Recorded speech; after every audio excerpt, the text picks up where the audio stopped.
Hello. Today we're going to be working with adding clay to our freeform wire armature.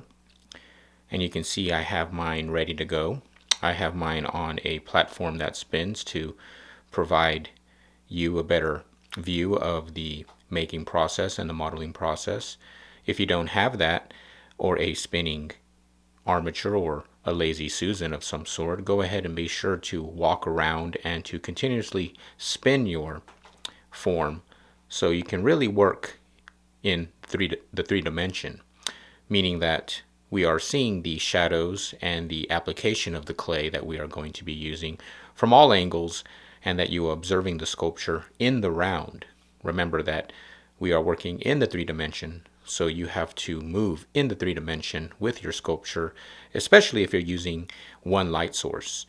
I do suggest that you provide yourself a strong light source, possibly something that you have in your household, like a lamp or a desk lamp with preferably an arm that you can move around. But at some point, getting a strong light to see the shadows and observe how it will manifest with the light and shadow work is very important while you're sculpting in the round. As you can see here, I also have my clay on a platform here that is clean. I have a red canvas, and that helps for the clay to not stick to the board. So any type of canvas, burlap that you would have, or maybe a terry cloth towel that you can lay on the bottom to help you just work with the clay a little bit better, to be as organized as possible, to allow the ideas to flow naturally. So have everything ready to go. This is not all the clay that we'll be using. This is only about 10 pounds of clay, but you will need your bag of clay or any amount of clay that you have, depending on how creative you get with the process. But make sure that you have your clay ready to go next to you. And it already sectioned out into some orbs or balls, so they're easier to access when you're ready to go. I also have here plaster-fabric wrap here that you can get at any art supply store or online. I like to use a brand called Plastercraft. So any type of embedded plaster fabric will work. They have all sorts of brands out there that you can choose from. And also I do have a nice damp wet towel, so I can continuously cover my clay to keep it moist. But also as I'm working, I have a nice damp towel to wipe my hands clean, because clay does dry pretty fast on the fingertips, and then it might apply unwanted texture to your form. So a nice damp towel to keep the clay wet, and also to keep your hands clean. So these are the materials that we'll be using today.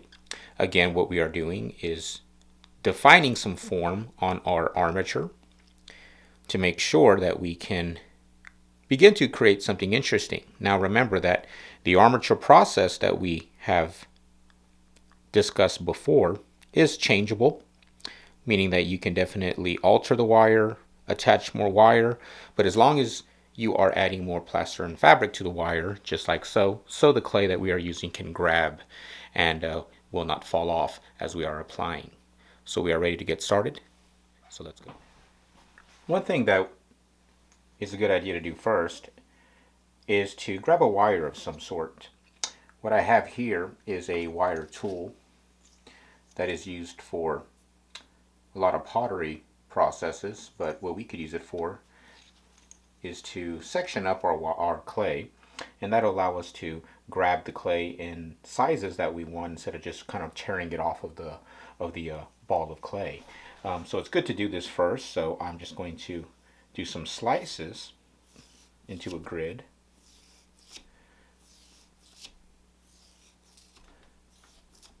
And then maybe just a few slices to the side, horizontally. And that's just going to allow us to access the clay in nice sections that we can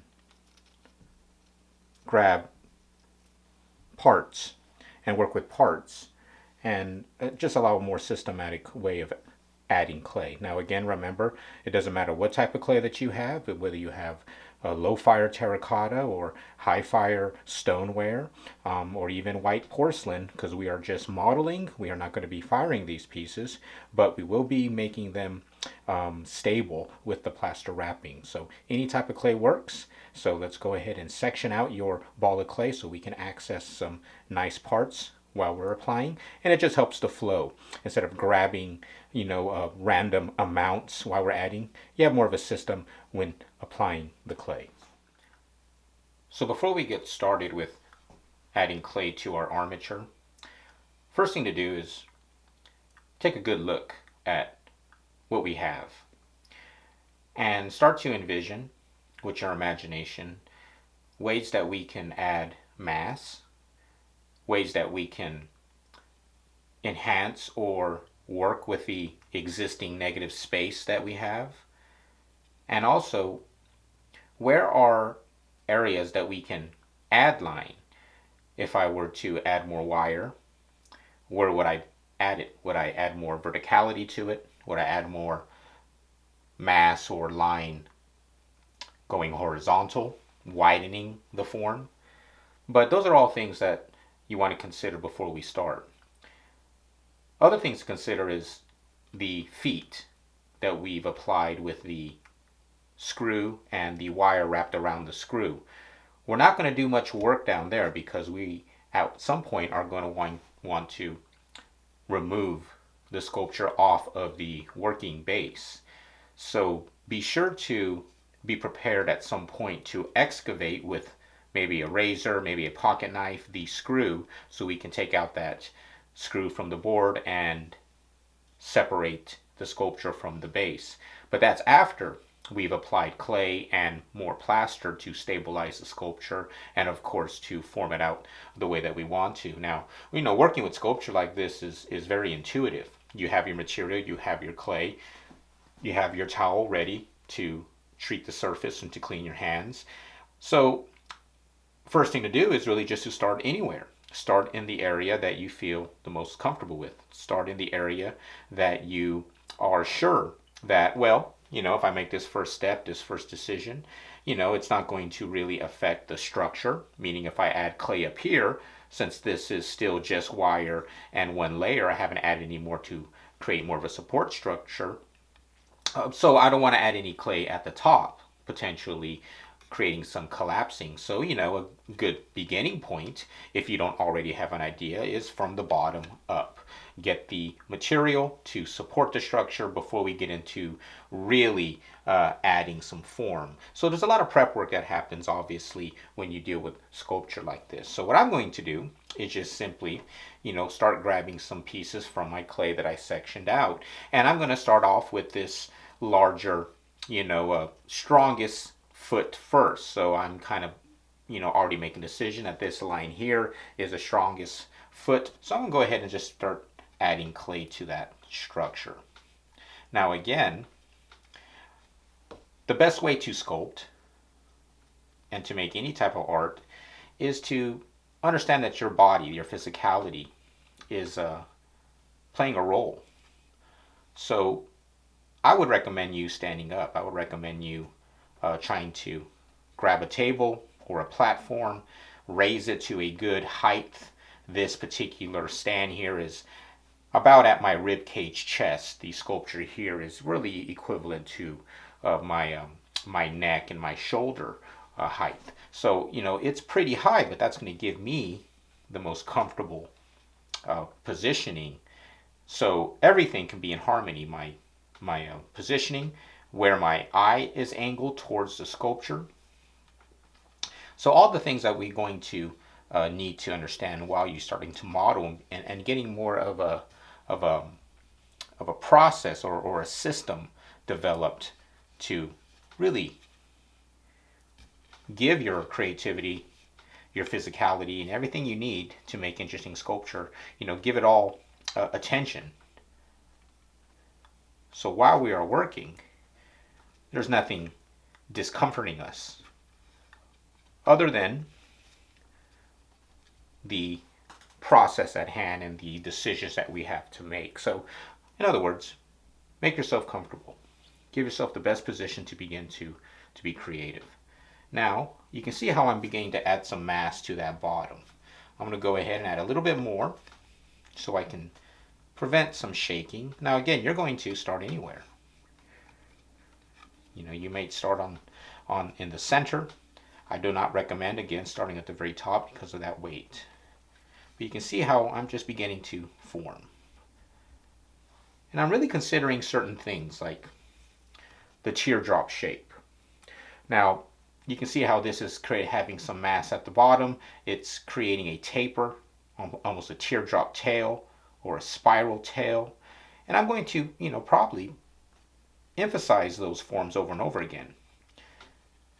And I want you to do the same. I want you to really try to utilize that teardrop shape. So I'm going to make one teardrop at the bottom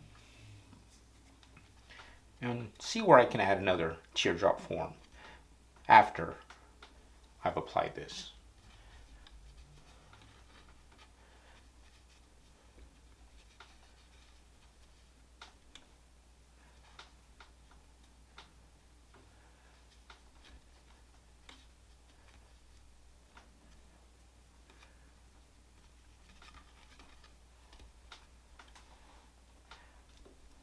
And you can see that I'm continuously moving the sculpture.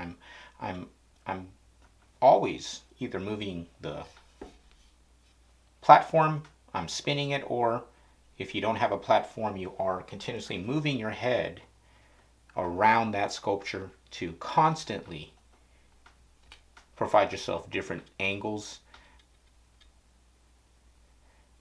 in order to kind of really see how that light bends and spills over the medium.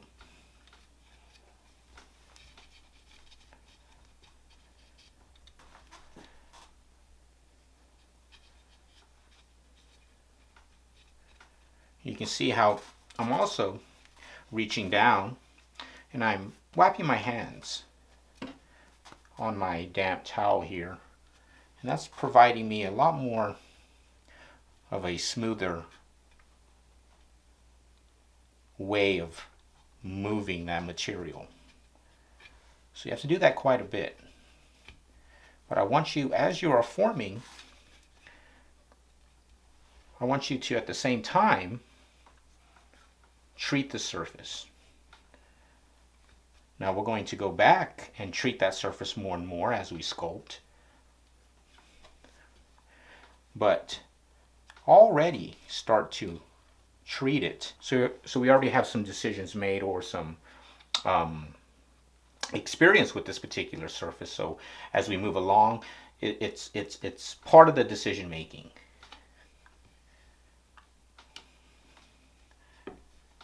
So you can see here how I have my first teardrop shape. And the teardrop is just a simplified way of saying the spiral.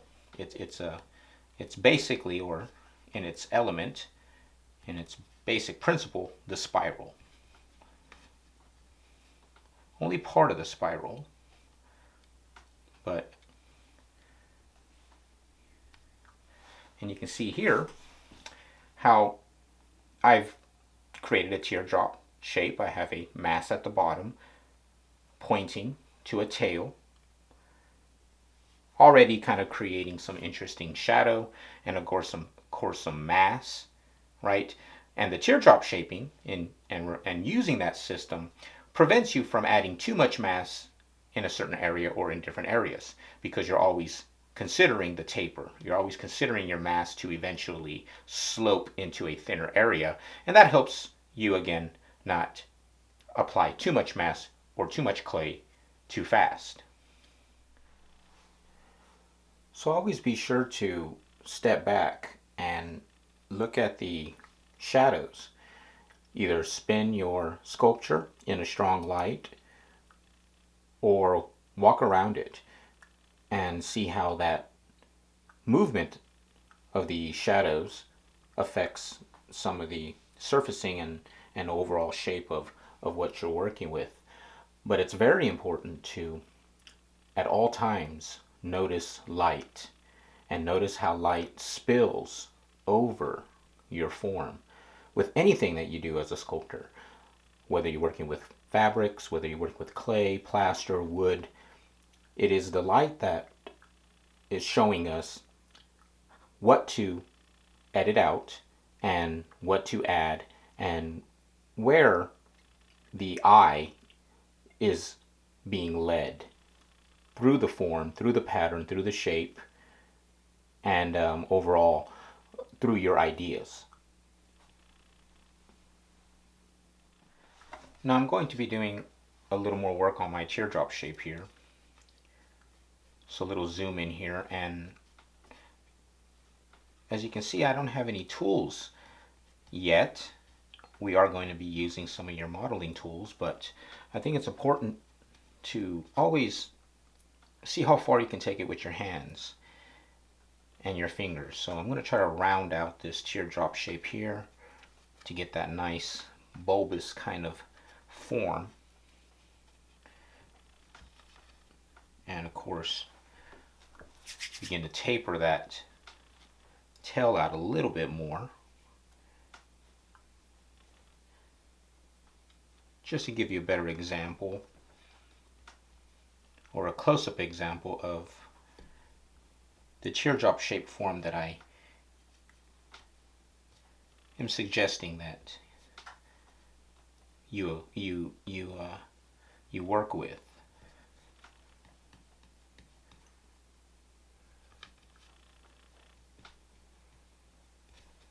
Again, I'm cleaning my hands off with my towel to just make sure that I'm treating that surface nice. And after you practice one teardrop and kind of get the idea of the forming and the feel of your specific clay and how your armature is holding up and the movement of it and the flexing of your armature, then you can begin to add that teardrop shape all over, and we'll be doing that.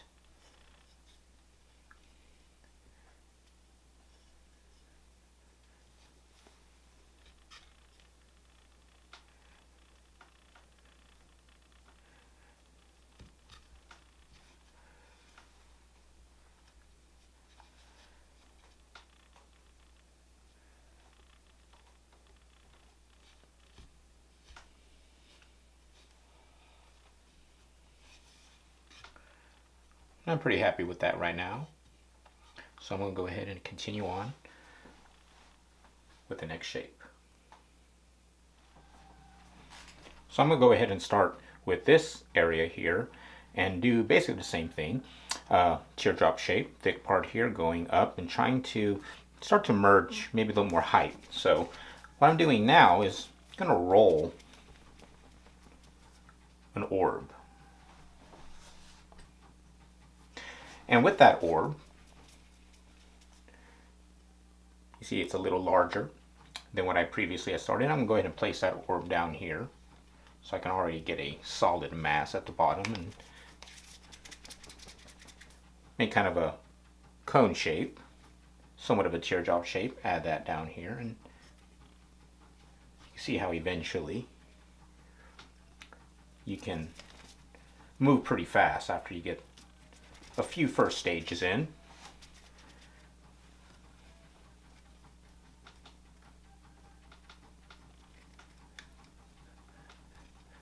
You can see with those 3 movements we already have somewhat of a teardrop shape, so round form, orb, and then let's start to merge.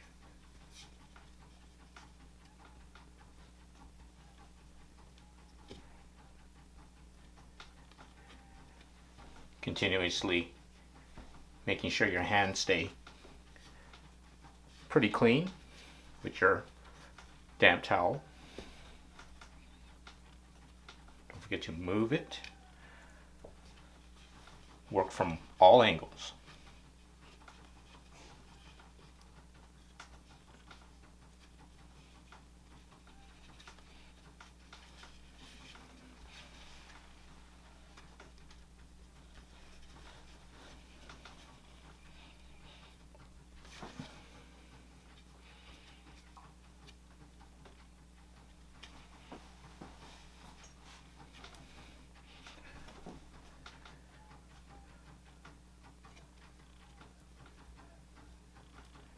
And you can see how I'm using a lot of the padded area of my fingertips here. Not a lot of nails. You might have to trim those nails down in order to get a good imprint, but I'm using a lot of the pads of my hands. So learn how to turn your fingertips and every angle of your tips into a tool for a specific shape. Add a little more clay to this side here. Merge that in.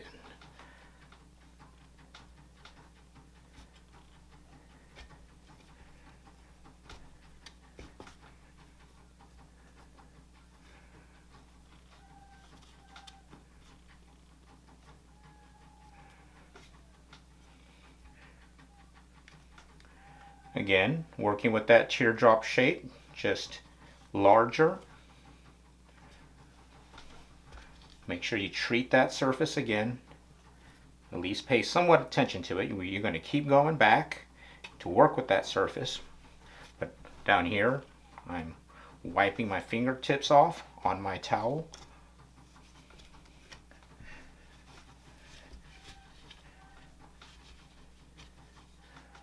And looking at those shadows, you see how quickly I kind of do these movements back and forth, so I can see how that shadow bends on that surface, letting me know where I need to do some quick modeling, some quick treatment of the surface.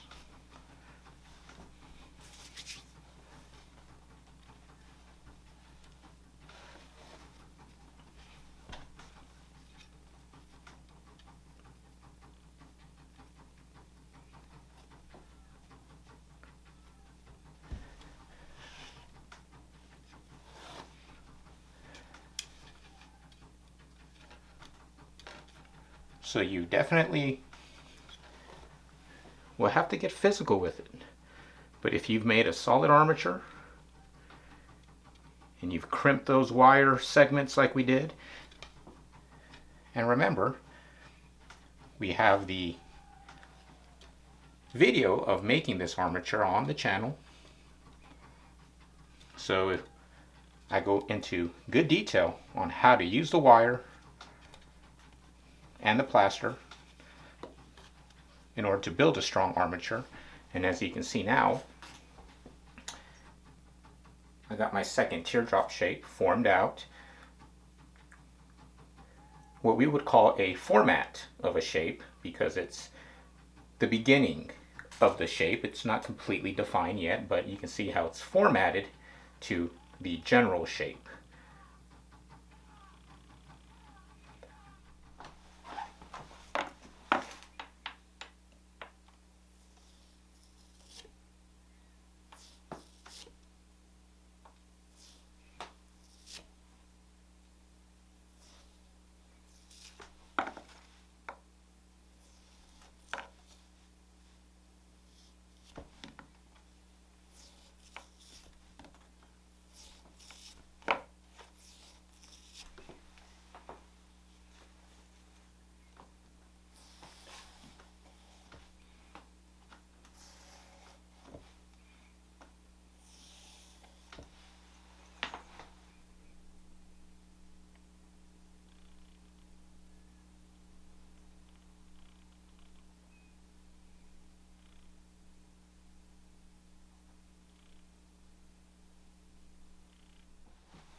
So next I'm going to do my third footing, and again I'm going to try to utilize this large curve here in an interesting way.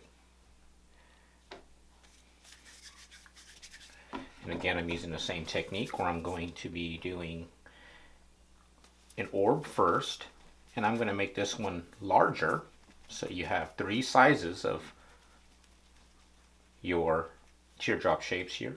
First, your small size. Second is going to be your medium size, and third here would be your larger size. And again, you can choose any method that you want to apply, or any set of stages that you'd want to apply your footing. But again, if you're deciding or don't have any ideas offhand, go ahead and use this technique that I'm doing here. So again, I'm using my large orb here for the bottom of my teardrop shape. You can see it's going to cross in between that negative space between the two other. So I'm going to go ahead and put another orb here. I want this one again larger than my previous two teardrop shapes.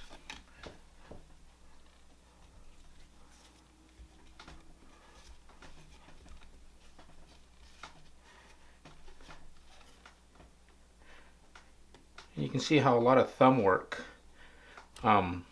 happens when you grip onto your clay and you push down. So learn how to use the pad of your thumb. That's your strongest finger. There is your thumb.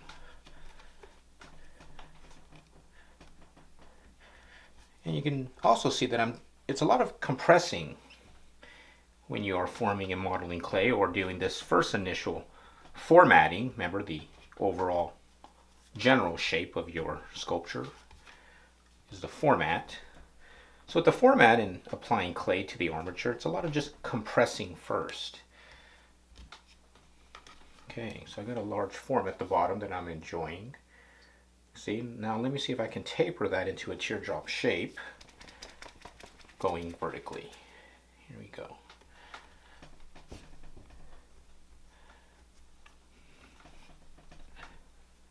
Merge that clay to each other using the pads of your fingertips, keeping your hands clean.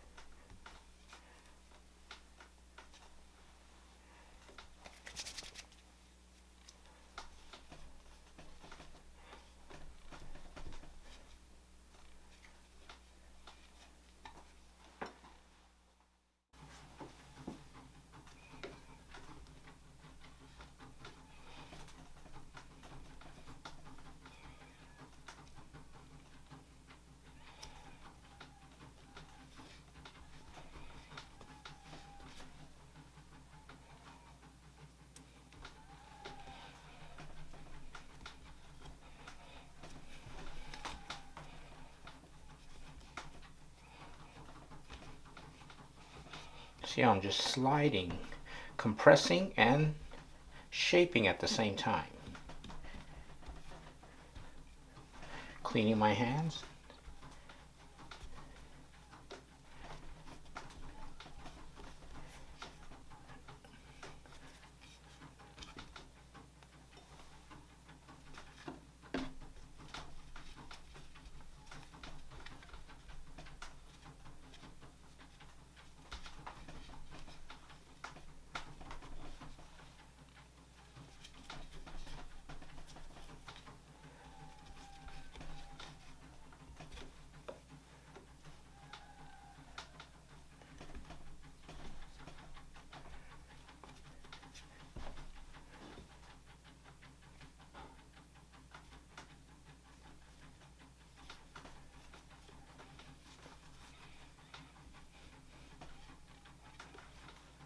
Making sure that surface is somewhat smooth. Again, we are going to be continuously treating that surface, so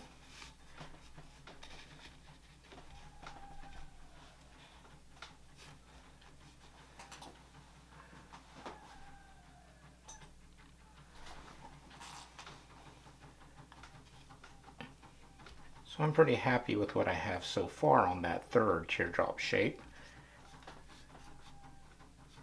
You can see how that light just, it's almost like painting in a way, where you're painting with that light surface, and you can see how that line just forms. When you can get that proper pressure, and when you know the point when clay wants to break and rip, and the point when it wants to just compress and slide. I want you to really try to figure that out and try to find that touch, because that's really nice when you can really see that light form and shape. And while we're thinking about the overall form and shape of your teardrops, when you start to learn how to use the pads of your fingers and that proper pressure, then we can learn and start to consider surface.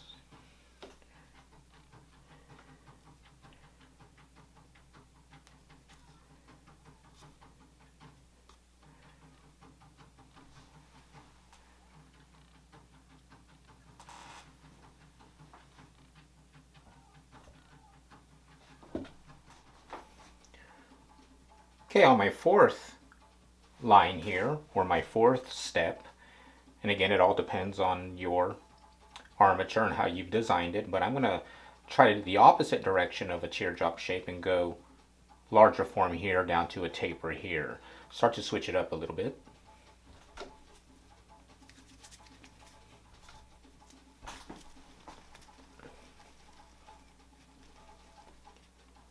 For my orb, place that somewhere on that point there.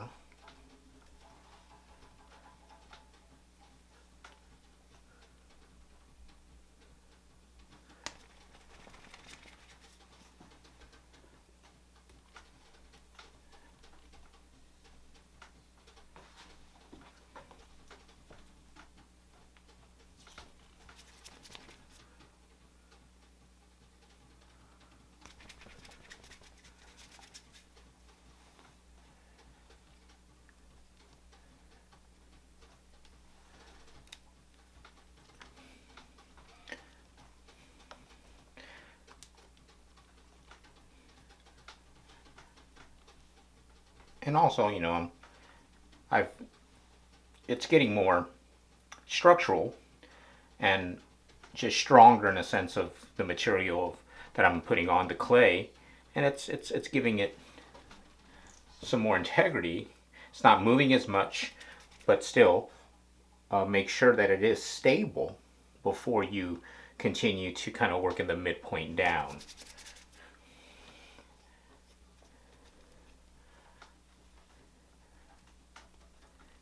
And again, that is why it is good for people who are wanting to make sculpture to know the form from the inside out, which is why we began this whole process in my earlier video by making the armature sound and with the process that will allow us to do the work that we're doing now. Because clay is heavy. I mean, you know, that's a good 5 pounds of clay just right there on this one wire armature here. So, you know, and the amount of work and movement that I'm having to do, the amount of pressure that I'm applying with my fingers, it also needs an amount of strength just for that step as well, for that part of the process of modeling. And the last thing you want to do is be worried about it collapsing, or it actually collapsing and you having to modify the form because of structural issues that are not, you know, creative decisions or decisions made because, you know, you are forced to now support a certain area. So you can see how that is staying. It's maintaining its integrity and its shape. And I'm really enjoying what's happening now. If you can see the rhythm of that twisting up and how that negative space is beginning to compress, but now the shadows and the tonal ranges are happening on the mass that I've added. So the negative space is playing a different role. Okay, I'll continue on to work on this shape.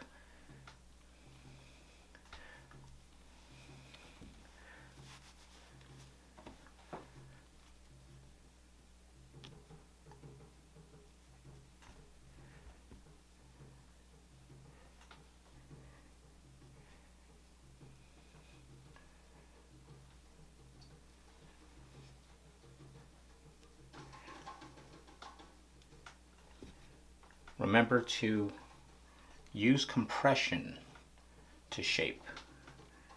You want no air in between the armature wire and the clay. You'll feel it. You'll feel if there's an air pocket in between. Compress that until that is tight, and then shape. Compress.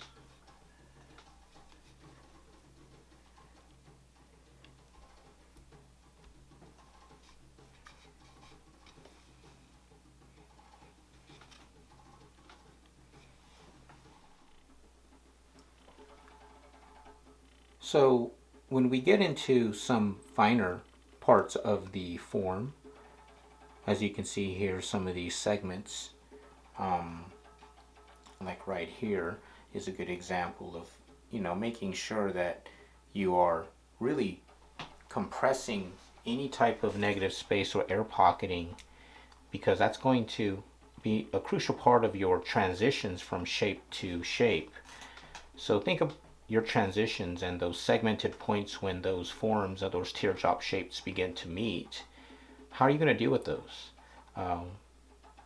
So one way is just to, like I said, make sure that there is compression and not a lot of texture there, because that's also going to add some strength to the overall shape, is to make sure that our segments are well sculpted, but maybe there is some sort of line that you can place in between these segments, like I'm just doing simply with my nail, flat side of my nail laying flat like a scraper, and just kind of making some separation points to emphasize some separation, just like that.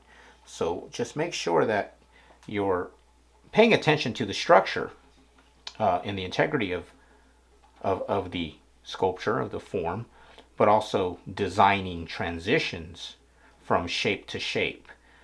Remember, the viewer, the eye from the viewer that you are trying to capture, wants to read your sculpture almost like they would text or any type of language. So consider the line. Important to consider how that eye moves within that line and what it does when it reaches a segment or a transitional point from form to shape. What do you do with that? How do you allow the viewer's eye to gracefully connect the two?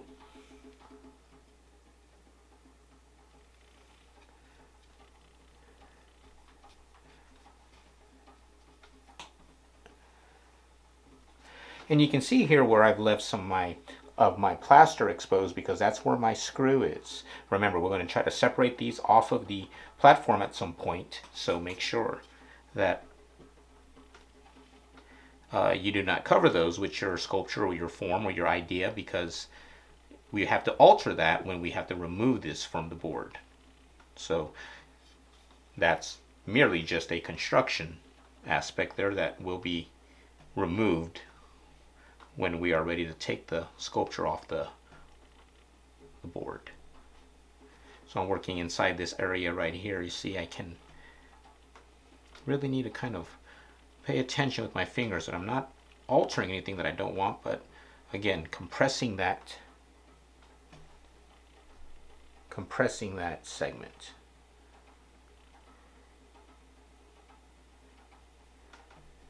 And again, when we have some tools later on, we can then kind of do some finer detail. But again, hopefully at this point you're working at your own pace, and you have already developed a process or a courage or a confidence that will just let you go and sculpt away. And you can see how I'm starting to get some definite rhythm while I'm continuously treating and smoothing that surface. There's one spot that I'm going to work on, one segment, and it's going to be this one right here. Again, making sure that you are considering your transition. So here's a good point where I'm considering how am I going to make that transition flow from that larger orb form into this tail form of the teardrop.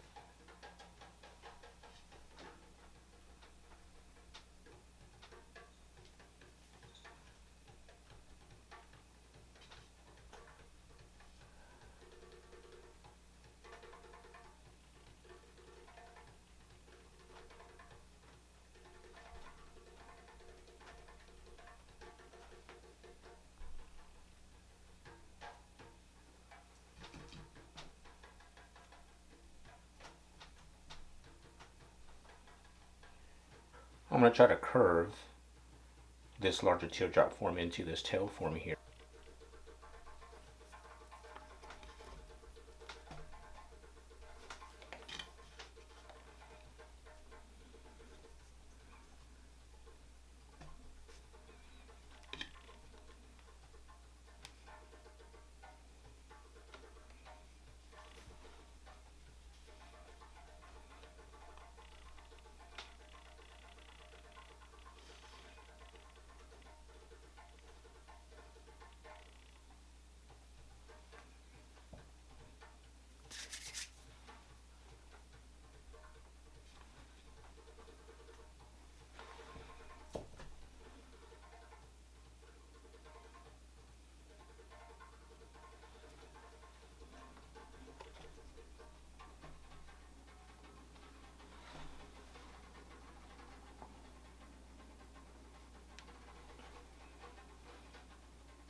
So I want to show you just a good way to keep your clay sculpture moist as you are working on it.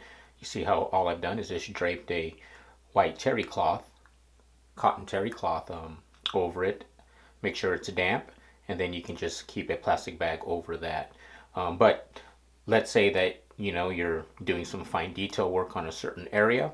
Go ahead and keep a section of it, just like what I have here, wet, and or damp, and then you can work on a certain section and just continue to maneuver the towel throughout, so it dries uniformly. There's not an area getting bone dry or area that's cracking. It will begin to do a little separating. That's just the nature of working with this method of just applying water-based clay to your sculpture or to your armature. But you can control the drying just like so. And remember, if you're going to keep it overnight or longer than a few days, you can keep these sculptures wet for a long time, as long as you maintain the proper storing mechanisms of just keeping them bagged, keeping them wet, and continued maybe some sprays of some water. So there you go. So after spending some time at the bottom, you can see how I am getting my segment connections, my transitions worked out. Remember that you might want to grab a hold of a spray bottle and do a little bit of misting every so often, especially when you are going to stop working for a matter of a few hours. Go ahead and give it a few sprays and do the toweling and then the bagging, and that should stay nice and plastic for you until you continue back. But I'm ready to start applying some teardrop shapes to the top.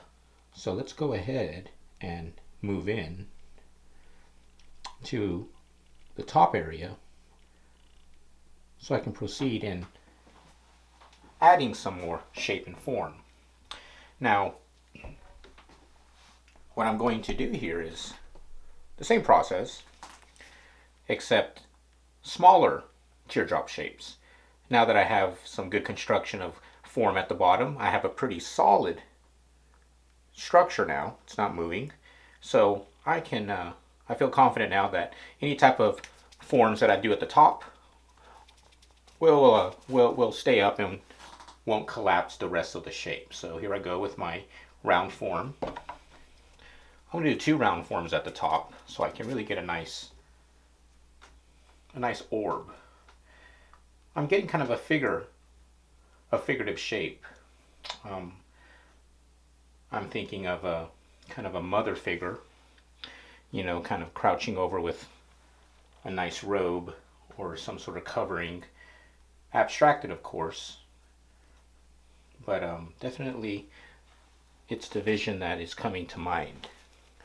So this would be almost like the top of the head of the mother figure. Going to go ahead and make my tail form at the top now.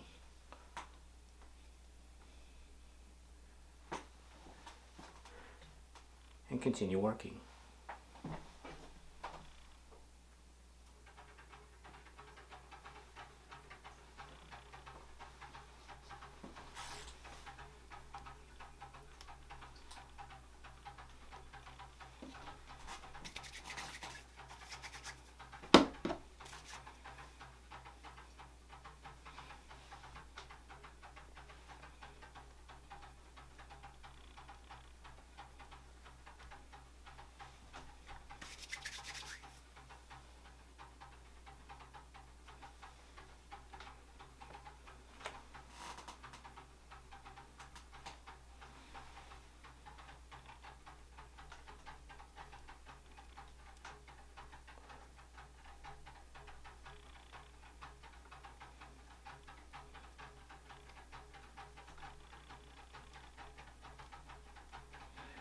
Merge those forms together, and yeah, I like that.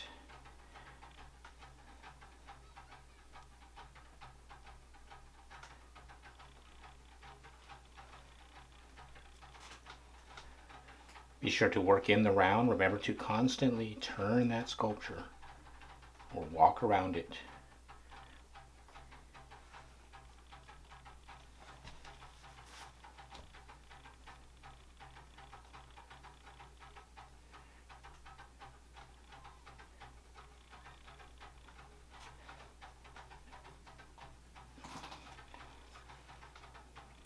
Yeah, I'm liking the way that's looking. That's a nice spiral form. Okay, now let's go ahead and move on to this area right here and see if I can kind of do this interesting kind of 2 teardrop shapes merging into one another with a tail.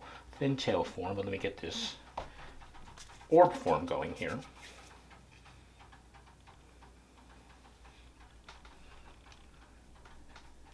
Again, considering the transition here between that and that. Touching now the very first teardrop. That's what this is the very first foot that I applied.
And remember, these can always get to a point where you they can get to a leather hard state, and then you can carve them thinner and thinner and define the shape even more.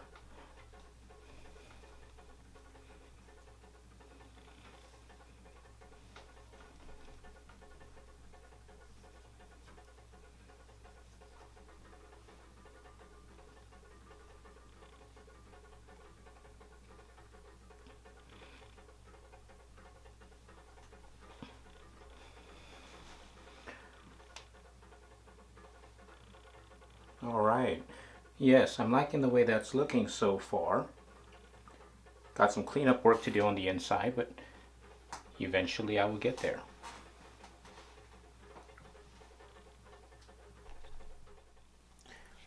As you can see, this is the clay that I have left from the original ball of clay.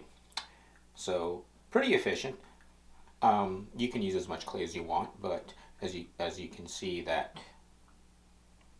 little bit of clay, 10 to 15 pounds, goes quite a bit.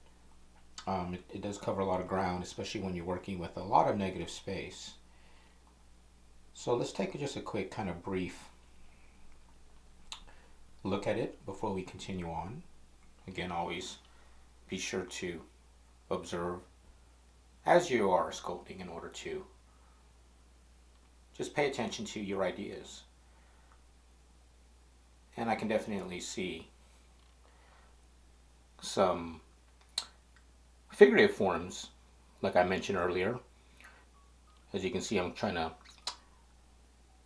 emphasize this curve of a back and this slope of a head form, and maybe kind of inside here in this negative space would be curled up a small child of some sort. But you know, be sure to imagine, you know, some possibilities of what your form could be.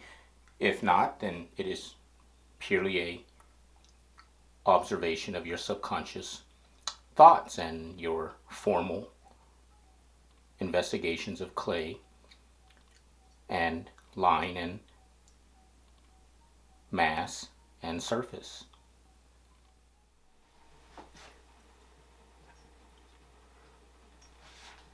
I've added quite a bit here, especially right here in this center. I kind of like on this horizontal line here, these three kind of forms kind of doing this implied line downward towards the negative space here. So I'm almost done.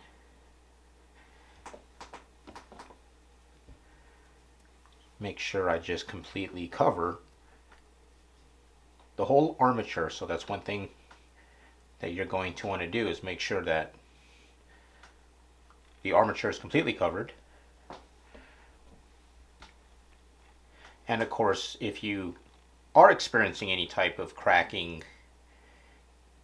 or you see that the clay is somewhat drying in areas and separating, go ahead and just again get a little water, douse it down a little bit, and it should be fine. And of course, keep an eye on it as you go along.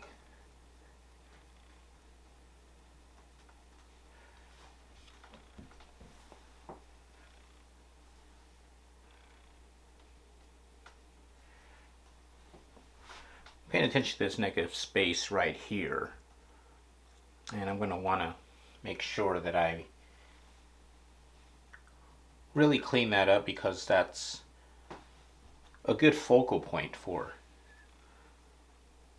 the sculpture, since again I'm envisioning a figurative form, a very simplified or abstracted figurative form. So in my mind, that's the face. So I want to pay close attention to making sure that that is clean and rounded and, you know, to my liking. And of course, you're going to have your own feel here. You're going to have your own vision. So pay attention to what your imagination says.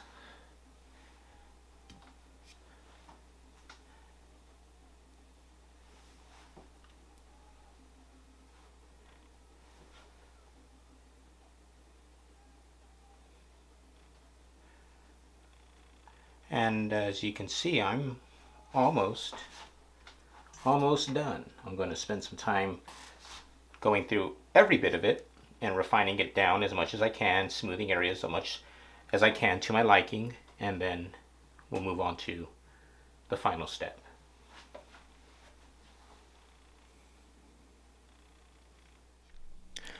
So here is my last little piece of clay that I have from my original ball of clay.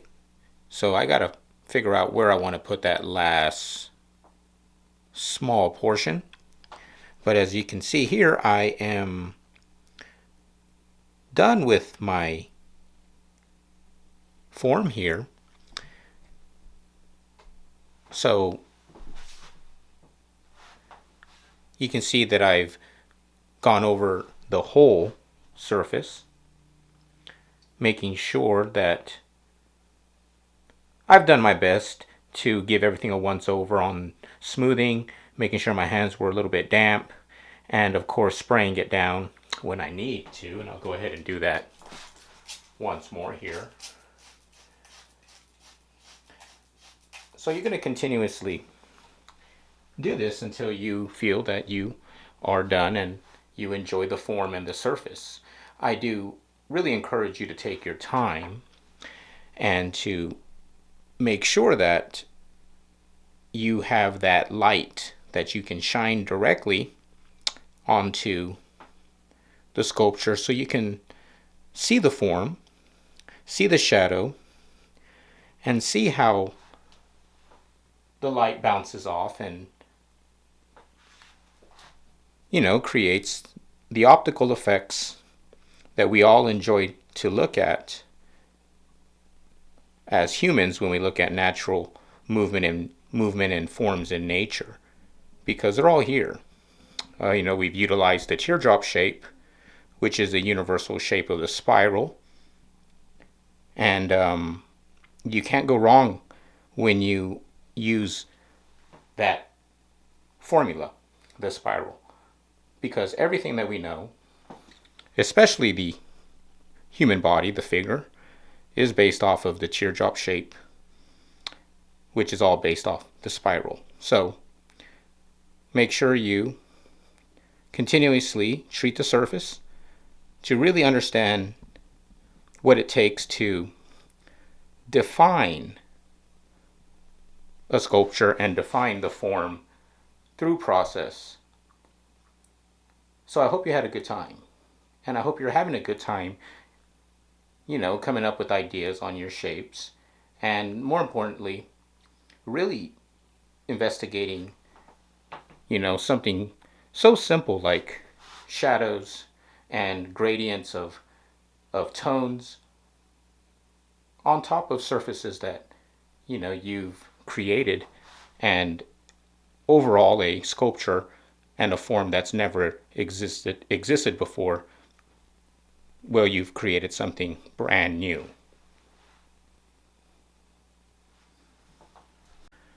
So I hope you've enjoyed this demonstration. We are done for this step in the process.